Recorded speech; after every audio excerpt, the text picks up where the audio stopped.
Alma dos Objetos que a gente vai ver hoje é sobre um trabalho do artista plástico Luiz Lopes. Ele é um artista brasileiro, vive no Paraná. Ele é escultor, é pintor, também é orientador de artes. Eu vou deixar a descrição depois do trabalho dele, do endereço do ateliê dele, que ele coloca nas redes sociais dele. E a rede social dele eu vou deixar também. Essa oficina, a Alma dos Objetos, ela tem por objetivo auxiliar num desenvolvimento da criatividade. A alma dos objetos, ela se refere a uma visão, um sentimento pessoal do artista que está criando, ou do espectador que está apreendendo a obra, né? Ele está olhando, ela está gerando um pensamento, ou um sentimento, um raciocínio, uma sensação, uma intuição, alguma coisa nele. Uma fruição estética. Essa é uma base. A fruição estética é a base da arte, né? Do que a arte proporciona. Não significa um sentido, embora cada pessoa dê o seu sentido, entende? Quando você chega e conversa com um artista assim, mas o que quer dizer o teu trabalho? Você está perguntando para ele o que para ele é aquele trabalho. Ele pode chegar para você e dizer, eu não quero dizer nada. Se eu quisesse dizer alguma coisa, eu escrevia, eu não fazia, não pintava, não gravava, não esculpia. Bom, essa é a maneira de muitos artistas plásticos falarem, se referirem ao seu trabalho, porque sempre você pode encontrar alguma coisa naquele trabalho plástico similar às palavras. Na música, que é a arte mais abstrata, quando ela não tem uma letra, você encontra também, né? Alguma coisa que você poderia traduzir em palavras, que um poeta poderia traduzir muito bem em palavras, né? Então é mais ou menos por aí.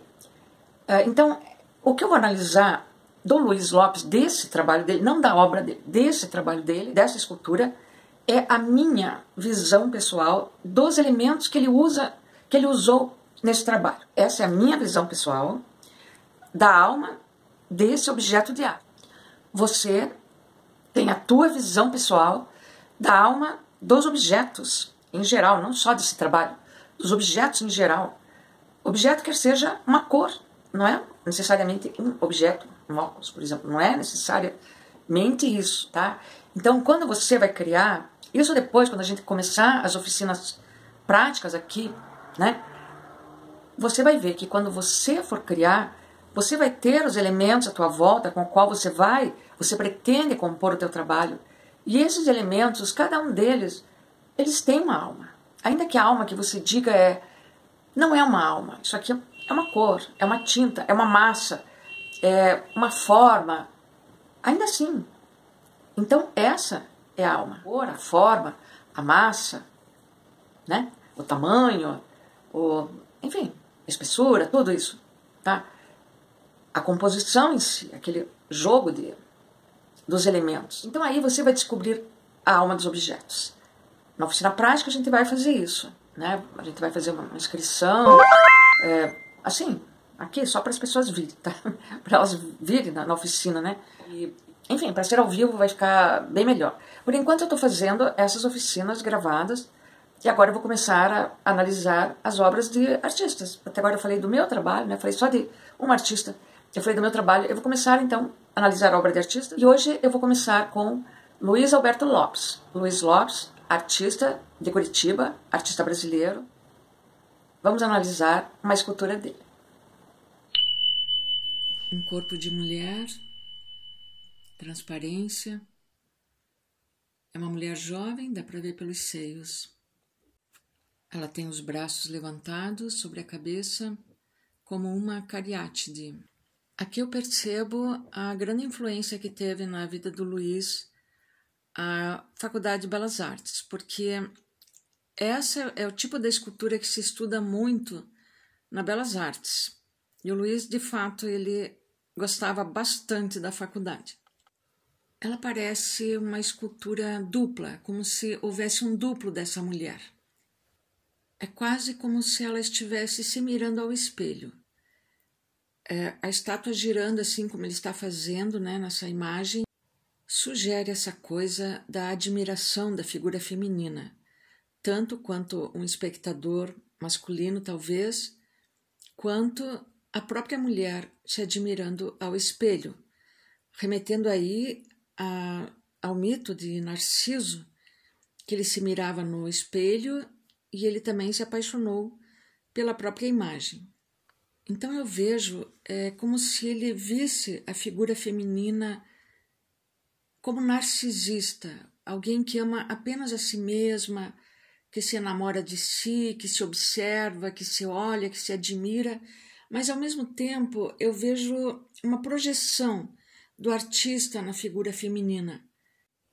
E essa coisa do desejo também, passeando por todo o corpo da figura, o corpo da mulher. Eu percebo na forma da vulva da escultura um V e ao mesmo tempo uma abertura dos lábios muito pequena, muito fechada, muito tímida. Então isso remete mesmo à juventude, à virgindade, ao pudor e ao mesmo tempo como não querendo revelar uma sexualidade na figura. Mostra essa sexualidade muito mais nos seios do que na vulva.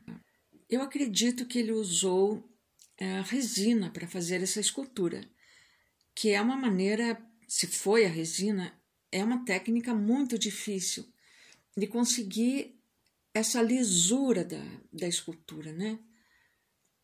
Ela é toda transparente, ela é toda lisa, como normalmente seria um corpo feminino bem jovem.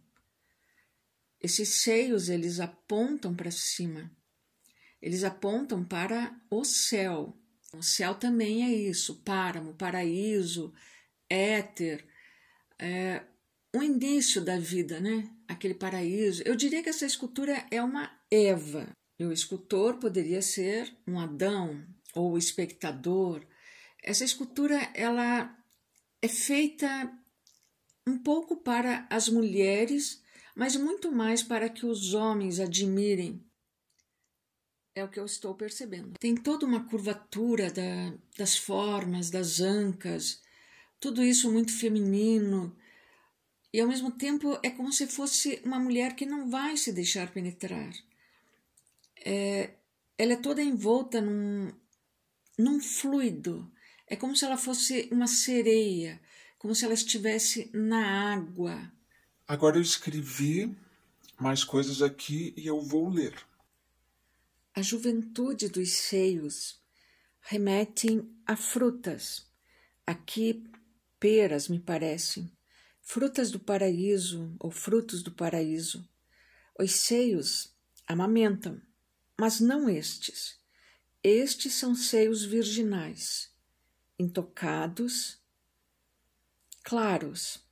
A claridade da pele, que não é definida na escultura, ela é demonstrada para nós pela transparência, porque emite luz, porque retém a luz e a difunde. A jovem pode ser uma dançarina, talvez. Ela tem a função corpórea de seduzir. Seduzir sem permitir o toque. Embalar o sono. Uma sílfide, deusa da beleza, uma Vênus. Deusa da beleza e da sexualidade. Vênus, Afrodite, é uma Afrodite proibida. Uma deusa imaginada. Ela parece uma mulher impossível.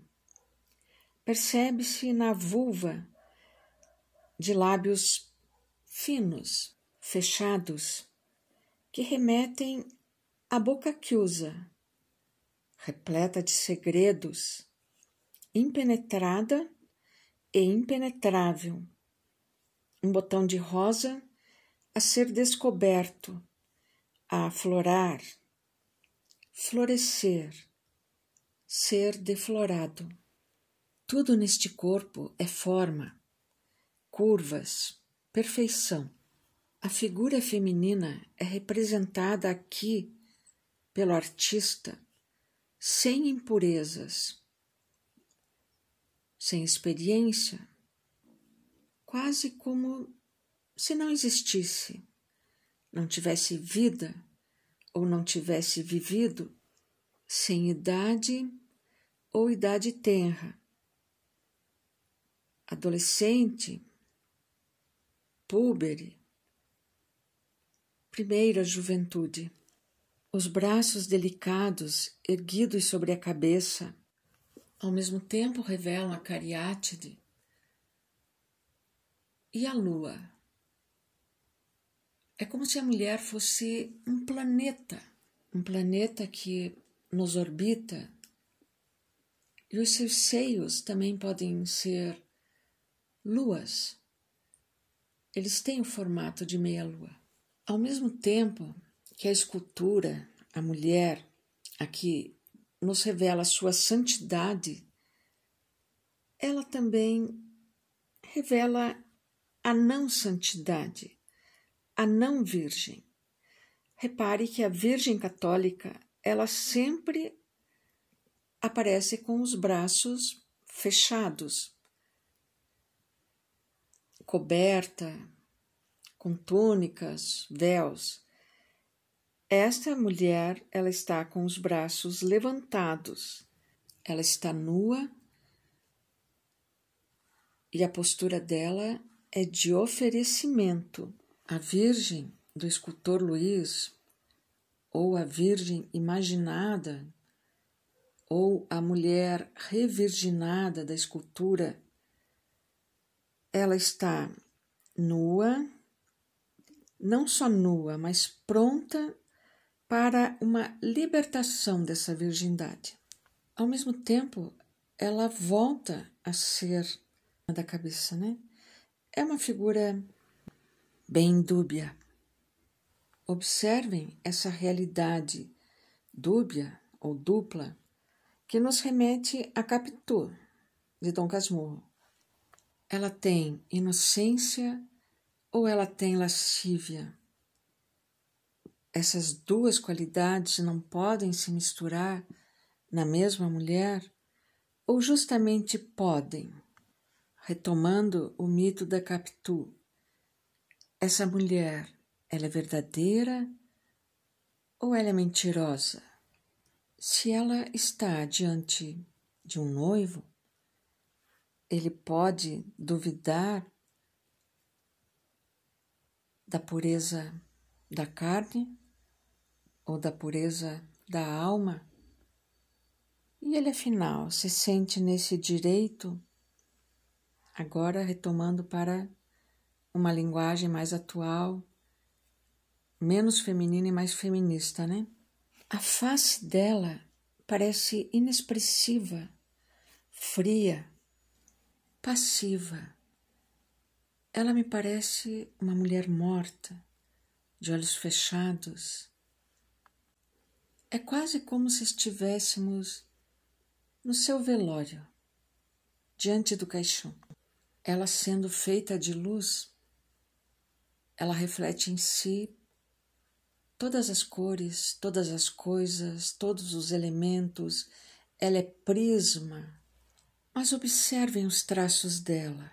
Não são os traços idealizados de uma deusa. Essa é uma mulher real. Ela tem os cabelos ondulados. E os traços dela são brasileiros. Podem reparar. Lábios grossos, uma boca mais larga, narinas mais largas, um nariz mais adunco, olhos assimétricos. Ela tem uma face assimétrica. É o retrato de uma pessoa conhecida do artista, talvez amada por ele. Fica essa questão. Aqui podemos interpretar mais facilmente muitos elementos e até a história da figura por ser uma escultura figurativa. Essa mulher está entre o real e o imaginado, o vivido e o sonhado. ela é espelho, ela é ilusão, ela é dupla. Ela também é um labirinto, aí já é uma analogia minha, porque eu digo que o labirinto é o oposto do espelho. Arrisco dizer, pela estrutura de água da figura, o material transparente utilizado, a fluidez, que este é o retrato de uma moça que o artista conheceu numa praia. Lembro agora que o Luiz trabalhou muito tempo com esculturas na areia. Talvez seja esta uma escultura em sua homenagem a esta moça que ele conheceu na praia, ou uma reminiscência, uma exaltação, uma realidade reimaginada, refeita, repossuída, essa mulher, de uma outra forma, de uma forma de subliminidade, sublime e também de sublimação. Ela está cristalizada no tempo, estratificada, uma figura tornada um anjo, que poderia bem figurar no mausoléu do coração deste Criador ou do espectador. É como se esta figura angelical, ela mostrasse a nós a nossa finitude, o nosso corpo, esse corpo real, como um cemitério. Um cemitério porque só tem ali tudo morto. A nossa alma ali, ela morreu. Então, essa representação, ela é a alma que evoluiu para o céu, para os páramos, para as estrelas, para a luz. Aqui se coloca a figura do artista como criador. Um criador com C maiúsculo, digamos assim. Como falei no início, que essa mulher poderia ser a representação da Eva, ouso dizer que o artista Luiz Lopes nos coloca aqui uma equiparação do artista, esse com A maiúsculo, com o próprio Criador, esse com C maiúsculo. O artista, diante de sua criação, ele é um criador de um universo. Nesse instante, o artista poderia ser um Deus ou o Deus, com D maiúsculo. Deus teria tido a mesma sensação do artista, o artista humano, ao criar o universo. Ele terá nos olhado, a nós, mulheres e homens, como a criação de um espírito com E maiúsculo, e do qual o corpo não é senão imagem, mas não matéria. Nós, imagem e semelhança de Deus, como diz a Bíblia, não seríamos apenas imagem de Deus. Essa seria a imagem dele, mas o nosso espírito estaria muito além, e ele não faz parte dessa imagem corpórea que nós temos. O que seria o nosso espírito? Parece aqui o artista indagar. Com essa transparência que traz luz, essa fluidez, o artista não está querendo nos colocar que o nosso próprio corpo é o nosso espírito. Ele não está querendo misturar tudo junto, corpo e espírito, como imatéria. Não é essa a sensação que dá, pois ele usa a matéria como imatéria. Essa transparência, ela nos faz refletir sobre isso. O artista, ele parece querer nos remeter a uma eternidade, a nossa particular eternidade em vida. Sempre que pensamos na finitude humana, pensamos também no amor, pois mesmo que tudo de nós desapareça, morra, vire pó, que não haja uma alma, um espírito, e o amor, esse sentimento, para onde ele vai? ele tem que ir para algum lugar. Ele existe, ele é infinito. O amor é uma eternidade. Nós sentimos isso no nosso coração, que o amor é uma coisa tão espiritual que determinadas obras de arte, elas nos envolvem de uma forma a revelar esse nosso espírito, que não sabemos o que é, um espírito entre aspas, que deve ser imortal. Como o amor, quando nós sentimos, ele é imortal. O escultor aqui, ele nos fala de uma imortalidade, ele nos fala de uma presença permanente, eterna. Eu tenho a impressão que é de uma maternidade que ele fala. Porque a maternidade é criação.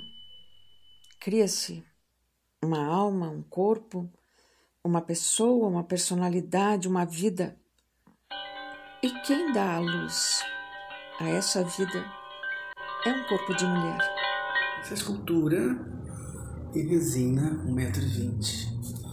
Uma homenagem a vocês, mulheres, profissionais, atrizes, professoras, engenheiras, mães, filhas. Tudo é importante, mas ser mãe é único. Só para vocês, mulheres.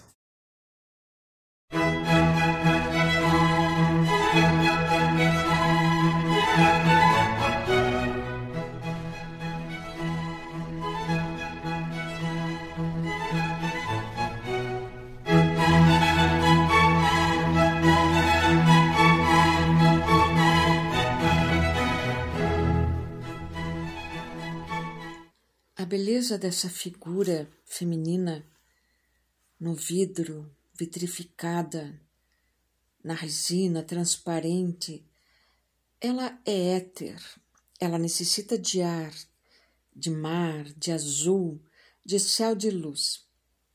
Eu aconselho o escultor a deixar esta maravilhosa obra no ar livre. O que vocês me dizem? E você? O que esta bela escultura te inspira? O que te faz sentir uma bela obra de arte como essa? Conta aqui.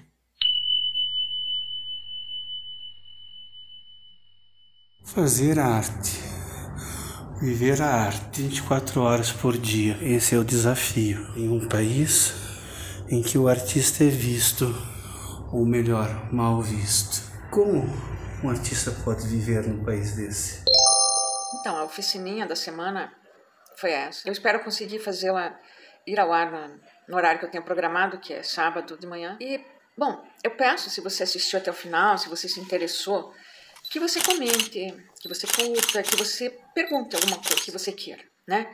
Por enquanto, essas oficinas elas estão sendo assim, gravadas e mais teóricas, mas eu quero fazer as oficinas práticas ao vivo. Para qualquer coisa no YouTube, como, né, em qualquer rede social, você tem que programar, daí você tem que divulgar. Não é fácil, você tem também que aprender a fazer a coisa ao vivo. Eu não sei ainda fazer. Então, por enquanto, eu estou fazendo assim, mas então me ajude, né? Pergunte, porque quando você comenta, quando você curte, e se você compartilhar, então melhor ainda, você ajuda esse canal aqui a crescer.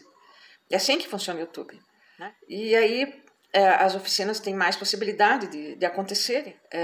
Eu quero que essas oficinas sejam mais práticas, né, direcionadas diretamente àquilo que você está querendo realizar no teu trabalho, tá? Eu estou tentando, por enquanto, explanar alguma coisa, assim, mostrar, mas eu quero vivenciar isso com você, com vocês. Você que é artista, você que é um estudante de arte, você que simplesmente quer conhecer, pesquisar, explorar, porque a arte, ela é exploração, tá? Ela é uma exploração criativa de tudo que tem no mundo. Isso é arte, né? Ela não é uma coisa pronta. Essa oficina, ela não está pretendendo ensinar técnicas, tá? Porque as técnicas você vai pegando na tua vida. Você não precisa fazer uma academia de belas artes. Inclusive, na academia de belas artes, você vai provavelmente aprender técnicas que vão prender você. Prender no sentido de esmagar a tua criação. Até porque o professor vai ficar lá dizendo, não é assim que faz. Ele bota lá um modelo para você desenhar, aí você começa, já fica intimidado, né, que tem que fazer aquilo ali. O professor, muitas vezes, ele pega o lápis da tua mão e ele começa a fazer. É umas coisas assim que não tem muita explicação, tá? Então, esse aqui é uma oficina que quer desenvolver a criatividade. Para que quando o professor pegar o lápis da tua mão, você pega o lápis da mão dele e diga, não, sou eu que estou fazendo. É o meu trabalho. Tem que ter coragem para fazer isso, tá, gente? Ainda mais numa academia, que você vai levar nota e você vai tirar um diploma. Então, a gente tem que aproveitar as coisas que a gente tem, assim, na mão, né? Depois, se quiser fazer tudo como o professor diz lá na Belas Artes, lá na academia, daí você faz. Na prática, a gente vai ver, no caso desses elementos puramente artísticos, como tinta, cor, o volume da cor que você vai dar, da massa de tinta, né? Por que, por exemplo, que você escolhe essa cor para essa área e não outra? Por que você mistura essa cor com uma outra determinada e não com aquela outra? Ou por que você não usa uma cor pura? Por que você escolhe determinada superfície para o teu trabalho? Seja uma tela, estou falando de pintura, seja uma tela, seja um papel, seja madeira, o que for. Por que ao invés de pintura você prefere gravar? Por que ao invés de pintura você quer esculpir? Por que ao invés de escultura você faz uma colagem? Por que ao invés da colagem você faz um objeto de arte? Por que ao invés de um objeto você faz uma instalação? Por que essa linguagem, por exemplo, acadêmica, erudita, naturalista, e não uma linguagem erudita, acadêmica, naturalista, surrealista? E por que não uma linguagem surrealista que não seja acadêmica, naturalista? Por que uma linguagem cubista? Por que uma linguagem expressionista? Por que um abstrato expressionista e não uma figuração expressionista? Por que uma arte abstrata que ninguém pode interpretar dentro dos elementos que a gente tem no mundo? A gente não tem os elementos no mundo? Por que uma arte dita imaterial? Então tudo isso a gente vai analisar aqui na Alma dos Objetos, né? A gente começa aos poucos e eu pretendo toda semana fazer essa oficina aqui, gravada ou ao vivo mais tarde, como eu já disse.